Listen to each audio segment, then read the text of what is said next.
কটা তাল বিক্রি করেছিস আজ? আজ কেউ নেয়নি গো, কাল দুটো বিক্রি করেছিলাম। আমার ফটো তুললো, তারপর তাল দুটো নিয়েছে। এই এত বড় গাড়িতে এসেছিল, গাড়ির পেছনে করে তাল নিয়ে গেছে গো। তাহলেই বোঝ কোথাকার তাল কে খায়।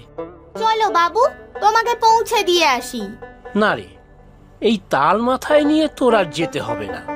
না গো, তাল তো আমি পুকুর পাড়ে লুকিয়ে রেখে যাব।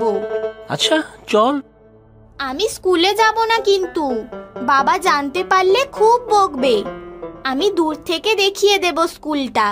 এই পুকুরে তোরা স্নান করিস? পুকুরে তো শাপলা ভরে আছে।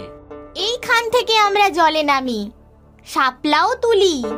বাড়িতে বাজার না থাকলে মা শাপলা রান্না করে তো। আরে, এখানে তো অনেক পাখি, খুব সুন্দর জায়গা। আমারও খুব ভালো লাগে। এই বট গাছের ঝুড়ি ধরে আমরা দোল খাই তো, দেখবে? এই না না, জলে পড়ে যাবি।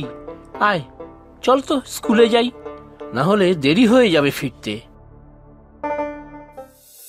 তুমি আজকেই চলে যাবে?